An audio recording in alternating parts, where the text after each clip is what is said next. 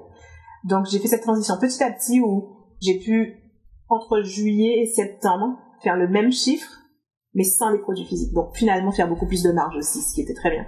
Et ça c'est fait. Et ça y est, je suis prête à, maintenant que c'est plus ou moins automatisé, que c'est 100% en ligne, que c'est beaucoup moins de tracas, beaucoup moins de choses, basculer sur ce projet, Bombe Inspirante, qui est un projet à travers lequel j'ai envie d'accompagner des femmes entrepreneurs, ou des hommes d'ailleurs, mais je m'adresse principalement aux femmes parce que j'ai vraiment envie qu'il y ait plus de femmes qui remplissent l'espace en ligne, vous voyez, aider les femmes entrepreneurs, les femmes porteurs de projets à rapidement dépasser les paliers. Là, j'ai vraiment très envie, de la même façon que dans mes programmes capillaires, où il y a des gens qui ont des résultats de ouf, bien plus rapides que les miens. Et c'est pas bizarre, parce que moi, je créais le truc pendant que je le faisais. Je vis le truc et je crée et j'y vais à tâtons. Forcément, quand je vends un programme derrière, je vends le raccourci. Et c'est exactement ce que j'ai envie de faire avec le coaching business que je suis en train de démarrer. C'est accompagner des gens, porteurs de projets ou qui se sont lancés, qui n'ont pas encore vraiment décollé, à décoller rapidement. À faire le parcours que j'ai fait en 2 à 3 fois moins de temps. Parce que maintenant, je sais exactement comment j'ai fait. J'ai identifié les points clés. Et j'adorerais maintenant faire ça. Vraiment... les sujets de discussion qui me passionnent sont ceux-là. Business, entrepreneuriat. Je suis toujours intéressée par les cheveux et par aider les femmes noires à s'aimer, s'accepter plus pleinement. C'était mon projet initial et mon premier bébé. Mais il faut bien admettre, beaucoup moins, que je suis passionnée par le business, l'entrepreneuriat, le marketing et ce que ça génère comme transformation de soi. Ça, je trouve ça génial. Je trouve l'expérience enrichissante, passionnante, épanouissante, vraiment super. Et j'ai envie d'apporter ça aux autres. Donc exactement comme j'ai fait pour les cheveux. Je vis quelque chose de super et je l'apporte aux autres. Là, c'est exactement pareil. J'ai envie de l'apporter aux autres. Donc voilà le présent et le futur pour moi. C'est continuer de faire tourner mon entreprise existante avec l'aide de mes 2 assistantes de choc. Mais aussi développer celle-ci. Développer ces accompagnements pour femmes entrepreneurs, pour des accélérations massives. C'est vraiment ce que j'ai envie. Je veux des accélérations de dingue pour tout le monde. Voilà, d'ailleurs, si vous êtes intéressé par un tel accompagnement, si vous avez une idée, ne serait-ce que vague, un projet, une envie, et que vous vous sentez prête à avoir une accélération massive, vous n'avez pas envie de perdre de temps, envoyez-moi un email. Mon adresse mail est dans la description de la vidéo et on pourra discuter de votre projet. Voilà! C'est tout pour cette longue vidéo. Je vous dis à bientôt pour la prochaine. Merci d'avoir regardé jusqu'au bout. Dites-moi en commentaire où vous en êtes de votre projet, de votre réflexion. Et si vous avez des questions par rapport à mon parcours, n'hésitez pas à me les poser également en commentaire ou sur l'entrepreneuriat de manière générale. N'hésitez pas à me les poser en commentaire également. Et je vous dis à bientôt pour la prochaine vidéo. Ciao!